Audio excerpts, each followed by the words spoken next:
Sir, लाल सागर में हूथियों पर पश्चिमी देशों की तरफ से जो कार्रवाई हो रही है, क्या उससे एक नए युद्ध का खतरा पैदा हो गया है?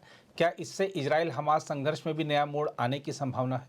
निधि जी, जहाँ तक कि रेड सी में हूतीस का जो अटैक है, ये हमें मालूम है कि हूतीस, इसके बारे में हम पहले भी बात किए हैं कि अक्टूबर 7 को जो हुआ था, इजराइल हमास की लड़ाई शुरू हुई थी रादर 9 तारीख से, और उसके बाद ये लगा था कि ज़रूर हूतीस जो है यमन से और हिजबुल्ला एक्शन में आएंगे। हूतीस ने वहाँ कार्रवाई भी की थी, कुछ ग्राउंड कार्रवाई, जिसके ऊपर कि इजराइल ने एक्शन लिया था, उनके ऊपर कार्रवाई की थी, ज़मीनी कार्रवाई। और उसके बाद जो समुद्र है, चूँकि वहीं से मैक्सिमम जो इजराइल को साजो सामान आ रहे थे शिप्स के द्वारा, उसके ऊपर जो है इन्होंने बोला कि एक्शन करेंगे, और जो भी जहाज़ या शिप आ रही होगी जिसका इजराइल से कनेक्शन होगा, उस पर हमला करेंगे। और उन्होंने तकरीबन ये काम नवंबर 7 से शुरू किया था, और अभी तक 30 से ज़्यादा ये जहाज़ों पर हमला कर चुके हैं। और हम जानते हैं कि ये सिर्फ इनके बस की नहीं थी, हालांकि ऑलरेडी हमको पता है कि हूतीज़ अपने आप को बहुत संगठित कर चुके हैं। 8 साल उन्होंने लड़ाई लड़ी थी यमन में। ईरान ने जो यमन की सरकार थी उसके खिलाफ, यमन की सरकार को यूनाइटेड अरब एमिरेट्स ने बैकअप किया था, उसके साथ थे, उनको मदद दी थी।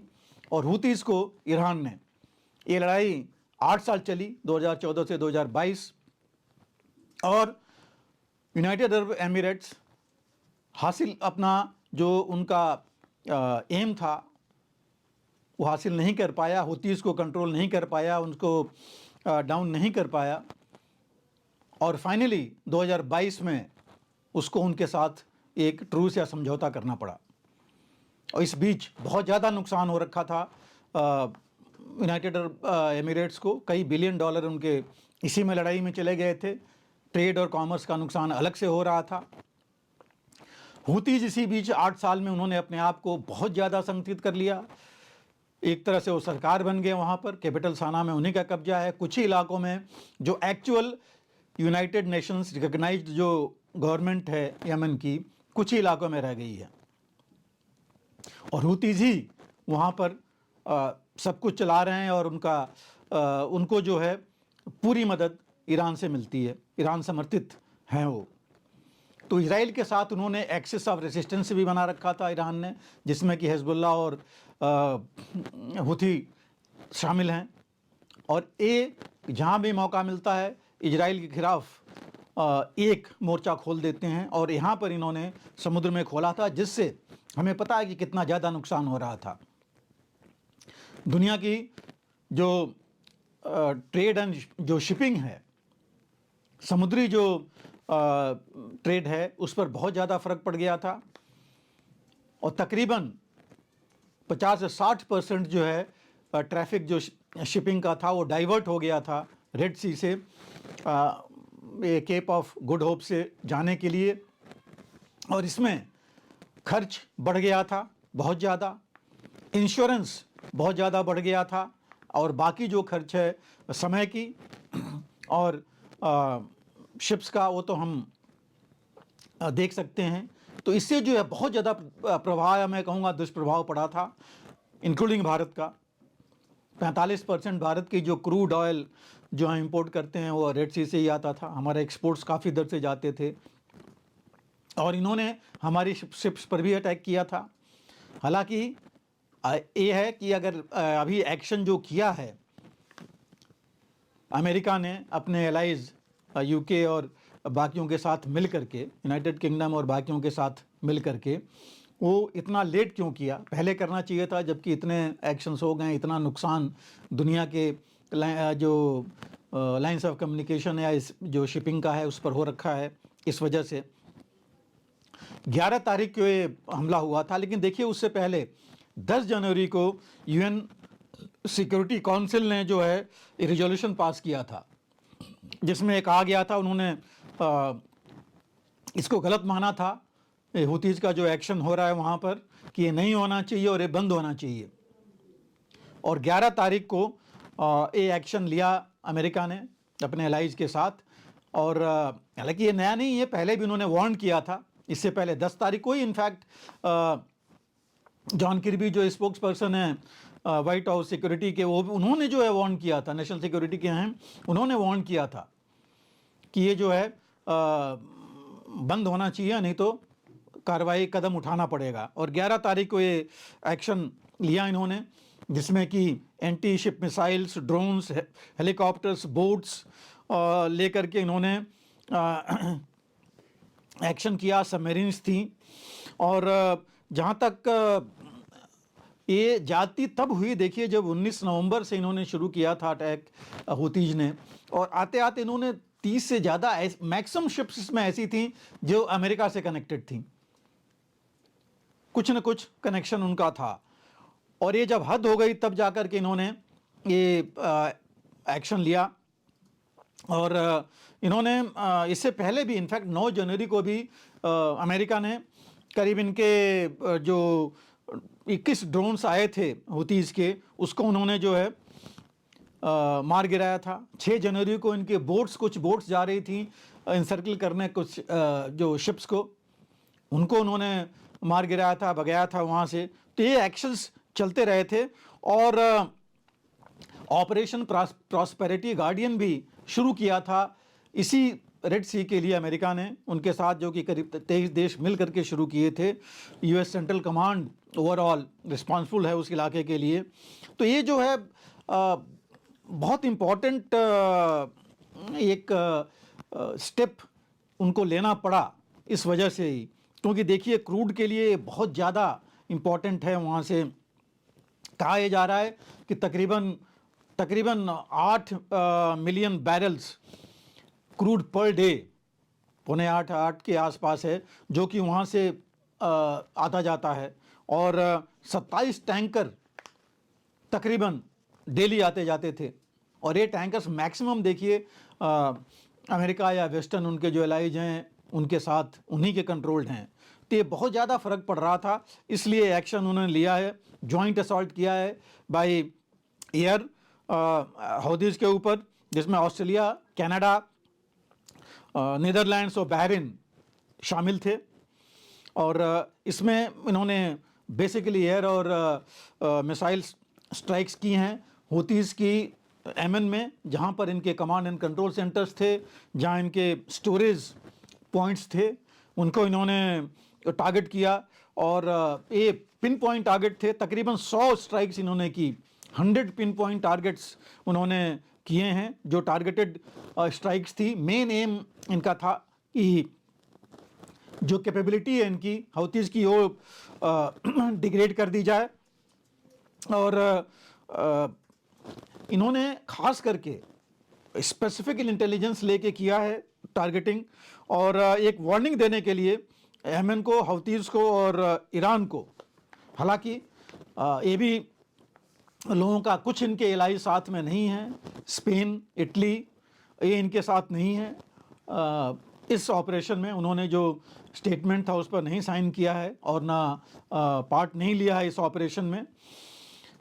और ये भी आ रहा था कि हो सकता है कि ईरान रिटेलिएशन करे, क्योंकि ईरान की भी नेवल प्रेजेंस वहाँ पर एक शिप उसने भेजी है रेड सी में अपनी, और बाकी ये खतरा बढ़ जाए। लेकिन पूरी उम्मीद है हमें कि ऐसे जो भी ऑपरेशन होते हैं, देर से किया है अमेरिका और इंग्लैंड ने या एलाइज ने उनके, लेकिन इतना उन्होंने सारी चीज़ें समझ ली होंगी, परख ली होंगी इसके बारे में क्या इफ़ेक्ट होंगे इसके आगे, और तब जा कर के ही उन्होंने ऐसे एक्शन लिए होंगे।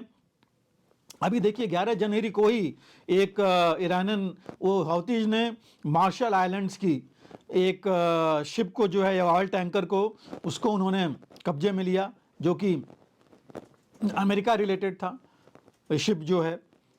तो ये अभी भी ये चीज़ हुई और ले करके इसकी वजह से इनको ये एक्शन लेना पड़ा।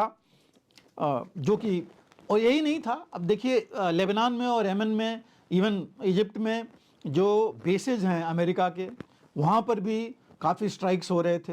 यमन में जो इनके बेस हैं उसमें होती स्ट्राइक कर रहे थे, उनके ऊपर अटैक कर रहे थे अमेरिकन बेसेस पर, हिजबुल्लाह वहाँ कर रहा था।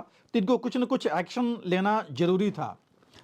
दो ये भी कहा जा रहा है कि एक चैनल में, आई थिंक अल जजीरा में, जो स्पोक्स पर्सन है इनके हुतीज़ के, उन्होंने बोला है कि बहुत ज़्यादा इनका कोई डैमेज नहीं हुआ है, और ये जो है एक टेररिस्ट अटैक है अमेरिका ने जो किया है उनके ऊपर, और ये अभी भी अटैक करते रहेंगे इजराइल से। जो भी शिप, कोई उनका लिंक होगा, ऐसी शिप को टारगेट करते रहेंगे।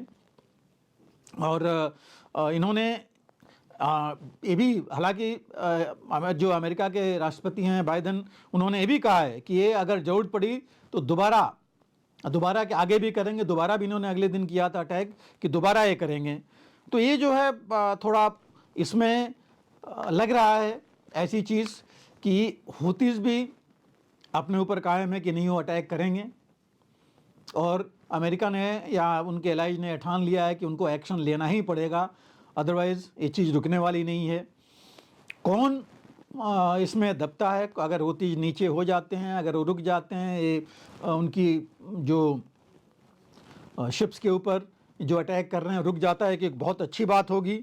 और दूसरा है कि एस्केलेशन के भी डर है कि और जगहों पर ये आगे बढ़ जाए ये चीज़, क्योंकि लगता नहीं कि ईरान जो है हुतीज़ को अकेला छोड़ेगा। और ईरान ने तो ऑलरेडी इसको क्रिटिसाइज़ किया कि ये नहीं होना चाहिए। टर्की ने भी क्रिटिसाइज़ किया कि ये गलत है जो अभी इन्होंने किया है। बेसिकली ईरान और टर्की दो देश हैं जिन्होंने इसको बोला है कि ये गलत है। सऊदी अरेबिया ने ये बोला है कि रेस्ट्रेन करना चाहिए, रोकना चाहिए और आगे नहीं बढ़ना चाहिए। हुतीज़ ने क्लियर बोला है कि उनके पास अभी भी सक्षम है वो ऐसे अटैक करने के लिए। और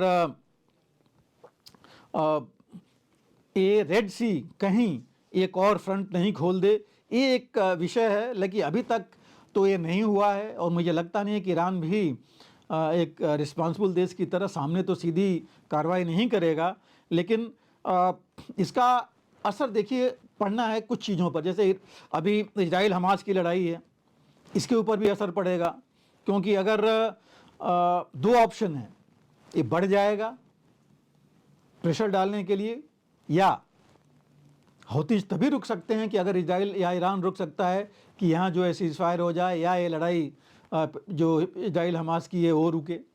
ये दोनों चीज़ें इसमें हैं। दूसरी जो चीज़ है वो, जो अभी सऊदी अरेबिया और हुतीज़ के बीच में जो ट्रूस चल रहा है वो क्या कायम रह गया, वो भी बढ़ जाएगा इसकी वजह से।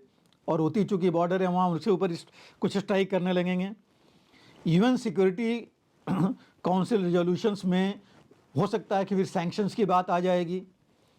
ईरान पर तो ऑलरेडी हैं, हो सकता है और सख्त हो, और इधर हुतीज़ के ऊपर भी। इसके अलावा इसमें यमन में भी जो है फ़र्क पड़ रहा है, क्योंकि यमन ने देखिए उसका भी रिएक्शन आया है। जो यमन की एक्चुअली यूएन रिकग्नाइज्ड गवर्नमेंट है, जो कि कुछ ही इलाकों में है, मैक्सिमम पर तो अभी जैसे मैंने कहा सना जो कैपिटल है इनका, और बाकी इलाकों पर ये हुतीज़ ने कब्जा कर रखा है।